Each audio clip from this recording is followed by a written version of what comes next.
This is our lesson on, this is 2.1.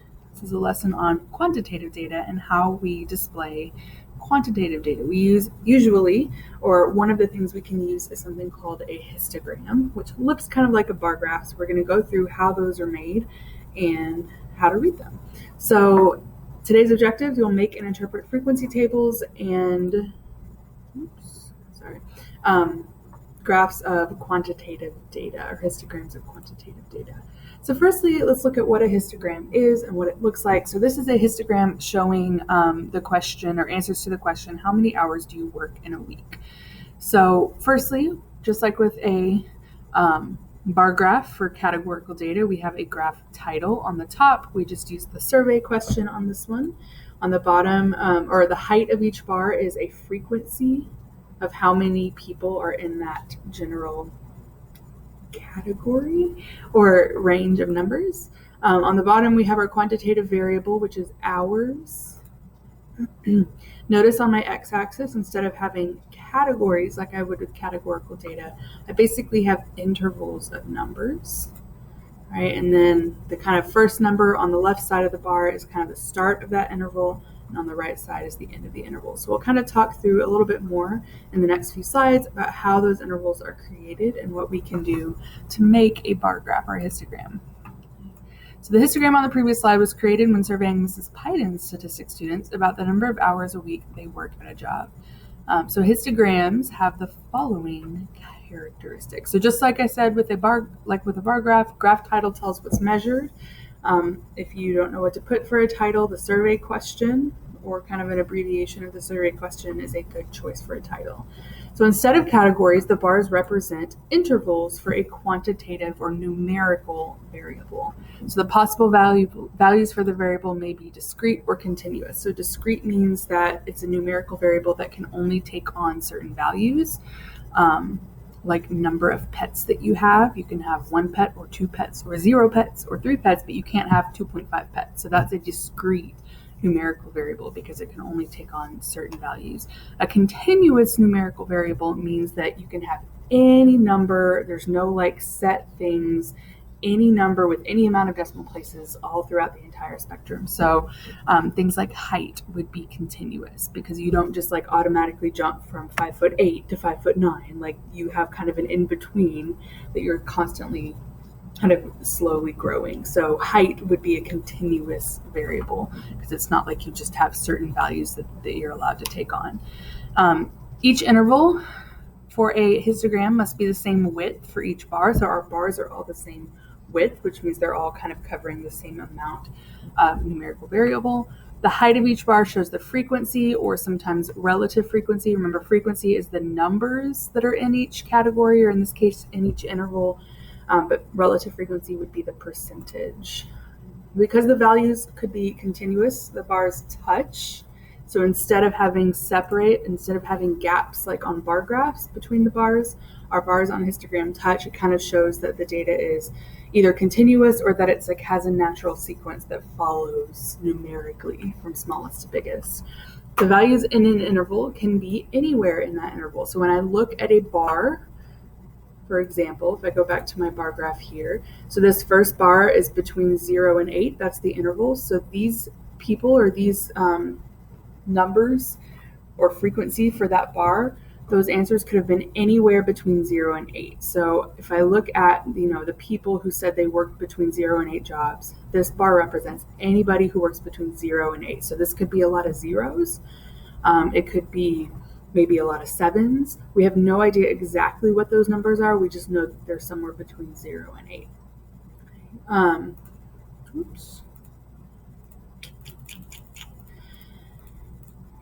So yeah, they can be anywhere in the interval. They do not need to be at the beginning, middle, or end.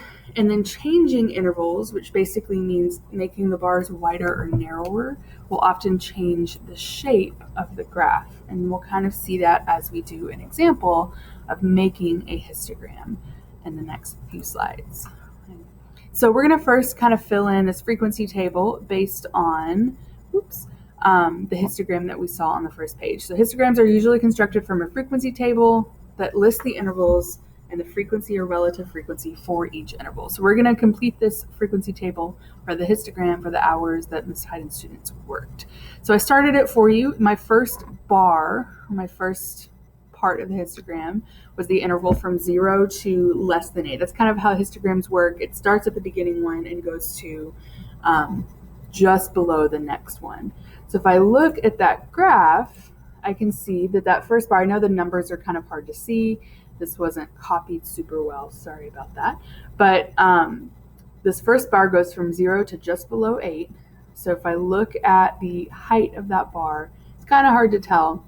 It's just above 30, so we'll say it's 31 students answered that they worked between 0 and just below 8 hours. So that's for that first one. The second bar is from 8 to just below 16 hours, and that one has a height of maybe 12 or 13. Let's see what I put. I put 13. So just to continue looking at the next bar in that histogram, is from 16 to just below 24, and it has a height of 20 students. So for my next bar, right, 16 to just below 24 hours, the next one was 24 to just below 32, the next one was 32 to just below 40, and the last one was 40 to just below 48. And again, that was just looking at the bar graph and seeing what the x-axis numbers are. Again, they're kind of hard to read on this one, but obviously on a homework or a test, I would make sure that they are easier to read, right? And then I'm just counting how many. That first one, that 16 to just below 24, I said there were about 20. The height of the bar in that interval was 20. If I go back and look at the 24 to 32, right, which is this bar, that height is about 8, I would say. The next one has a height of about 4, and the last one has a height of about 1. Okay, so if I fill in the rest of my table, it looks something like that.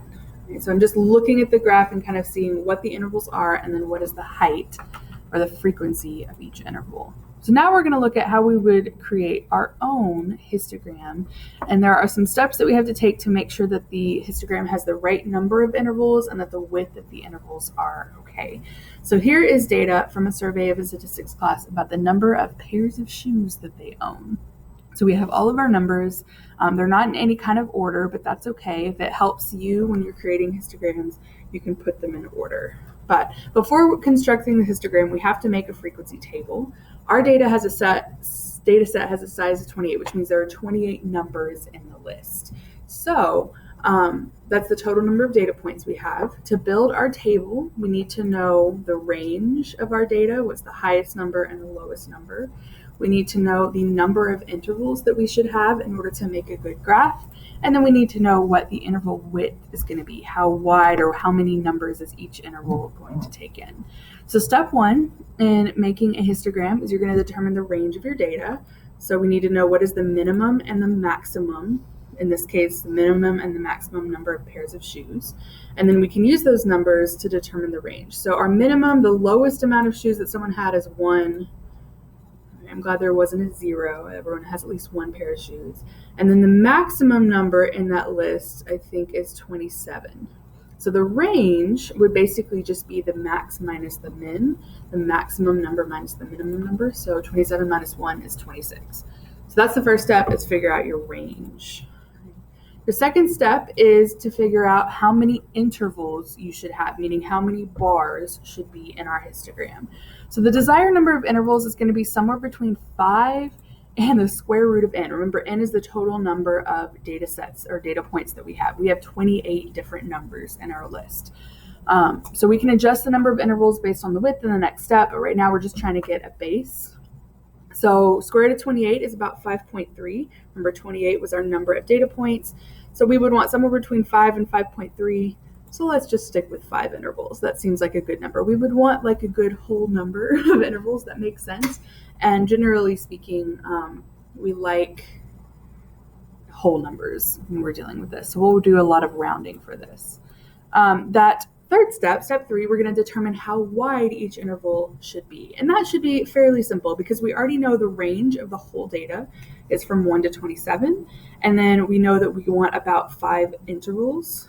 So I'm just going to do the range divided by the number of intervals that I want.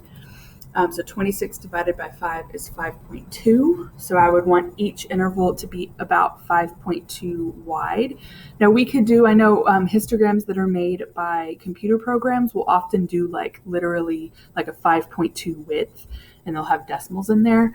When we do them by hand, it's easier again to stick with whole numbers. So we can round up to the next higher integer or even round down if it's really close to the lower integer. Interval widths that are multiples of fives and tens are really easy to deal with. Think about if you're collecting data to deal with widths of 5 and 10s, tend to be just easier to do by hand. So if you choose a higher number of intervals and interval widths, we just want to make sure that we have at least 5 total intervals. So sometimes it's easier to go lower than to go higher, but we can kind of adjust as needed. So we could round up to 6. The interval width of 6, or we could round down to 5. We're going to round up to 6 on this one, I believe. So on step 4, we have to figure out where the start of our first interval is going to be. So we're going to start the interval at the minimum or at a number slightly lower than the minimum. So our minimum is 1. So we could start our histogram at 1, or we could start it at 0. Either way is okay. I think this first example, we're going to start it at 1. But again, sometimes multiples of 5 and 10 are a little bit more readable and easier to understand. So we could start it at 1. If we wanted to make it a little bit easier to understand, we could start our histogram at 0, just to kind of make it an even 5 or 10. So our first interval for this first example, we'll start it at 1. Okay, our next step is to calculate the beginning of the remaining intervals. So to get the start of each of the following intervals, we'll keep adding our interval width, which we're going to use 6, and go every that number. So 1 was our first interval start place. We're going to add 6. The second interval is going to start at 7. All right, and then we're going to calculate the endpoint of the last interval. So we're just going to add the interval width to that last starting point. So that last starting point would be 25 if we add it a bunch of times. So our last interval is going to end at 31. And technically it'll stop just before 31 because that's how histograms work. And then, so 30 would be kind of the last number. So now we're going to set up our table. So now that we've kind of figured out width, and I know that was a lot of little nitpicky stuff, but it'll get better as you kind of get used to it. So I'm going to set up my intervals. Remember, we're going to start at 1, and each interval goes 6 widths, whatever, you know what I'm saying. So that first interval will be 1 to 6. The next interval will be 7 to 12. The next interval will be 13 to 18, 19 to 24, 25 to 30, and that's all of them. So again, I just kind of figured out the starting place of each interval by adding 6, because that was going to be my width, to that starting place of the first one. So 1 plus 6 is 7, 7 plus 6 is 13, 13 plus 6 is 19, 19 plus 6 is 25. And remember, our maximum was 27, so we know we covered all of our numbers in this place. So now we're going to basically just tally up how many we have. So I'm looking for the numbers that are between 1 and 6. So I have 1, 2, 3, 4, 5, 6, 7, 8, 9, 10, 11, 12, 13, 14 numbers. So I could just tally them if I were doing this by hand, or I could just count them and put the number in there. Tally tends to be easier when we're doing them by hand. 7 to 12, same thing. I'm going to figure out how many numbers are between 7 and 12. So I have 1, 2, 3, 4, 5 numbers between 7 and 12. Right, then I continue on. 13 to 18, we have 3 numbers between 13 and 18. Right, 19 to 24, 1, 2, 3. Looks like 3 numbers between 19 and 24. And then lastly, we have 25 to 30. So we have 1, 2, 3 numbers between 25 and 30. So that is our frequency table. And basically all we have to do at that point to make a histogram from that is to set up our y-axis and x-axis. So the y-axis would be just the frequencies, and then our x-axis would be our intervals for the pairs of shoes. So y-axis is frequency, x-axis will be our intervals that we just created for the pairs of shoes numbers. So I'm going to put in our starting places of each number just kind of along that x-axis, right? This last one, we're not going to use that starting place because we didn't get that far, but I'm just putting it there so we have a frame of reference of where things end. All right, my highest frequency, and again, we're not looking at the total number of data points, we're looking at the frequencies for the y-axis, right? So my highest frequency was 14. So when I go to make my graph, I know at least my y-axis should go up to 14, but I went up to 20 just to, make sure I'm covered, but you only have to go up to 14. So now I'm just making bars. At this point, it's really similar to making a bar graph. So that first bar, that first interval from 1 to 6 had 14 in there. So I have it going up to 14. That second interval went up to, I already forgot, I think it was 7. No, wait, 2, it was 5. I'm good. And then the third interval went up to 3, the fourth interval was 3, and the last interval was also 3. So now I have my histogram, right? So once we kind of do all the hard work of setting up the numbers and figuring out how many intervals there are and what the interval width should be and all of that stuff, at that point, it's really just like making a bar graph. We're just kind of making sure the bars touch and our x-axis is numbers instead of categories. So let's say we wanted to redo this. At this point, we're just kind of looking to see how things might change if we change up our interval. So let's say we went ahead and started at 0, just to make that graph a little bit nicer to read, right? So if I started at 0 and I had intervals widths of 5, because we like multiples of 5, sometimes that makes the graph a little bit more readable, then my interval widths would be this, right? So 0 to 4, 5 to 9, 10 to 14, 15 to 19, 20 to 24, 25 to 29. So again, we're adding 5 because we want an interval width of 5, and we started at 0. Right? So now I would retally, count up between 0 and 4, figure out how many there are, put that in my frequency table, and then do that for the remaining count. How many are between 5 and 9? How many are between 10 and 14?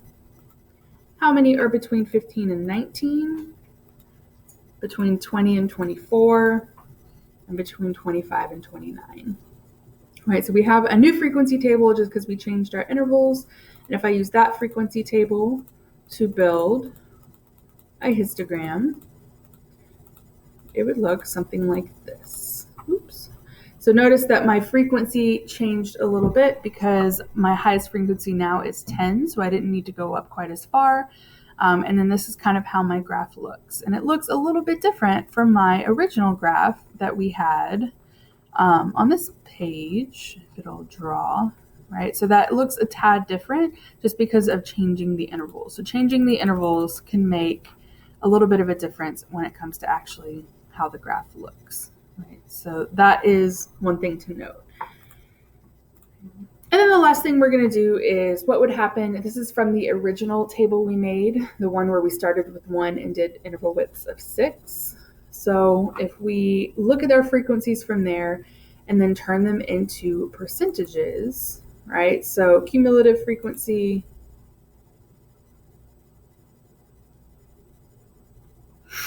sorry, I'm trying to figure out how this is going to look. Yeah, sorry.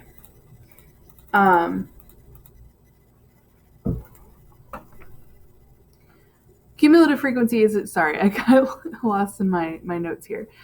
Cumulative frequency we didn't really use here, but what we're doing, all we're doing here with the relative frequency is figuring out what percentage is in each section. So 14 out of the total 28 data points is 50%. So 50% were between that 1 and 6 number. The second category was 5, so 5 out of 28, etc. We're not using this cumulative frequency right here, so I don't know why I put it in there. I got confused for a second. So once we have those percentages, we could use that to make a percentage graph, histogram. So again, it's the same idea as our original graph. We just changed our y-axis to percentages in case that's what we wanted to see. So you can still have a relative frequency or percentage graph that is dealing with the same thing. So that is kind of just briefly how we make a histogram. In our next class, we're going to talk a little bit about how we describe and talk about histograms that we are given, because it's a little bit different. Maybe there's some different words that we'll use to describe it compared to what we do with bar graphs. So that is all for now, and I'll see you guys next time.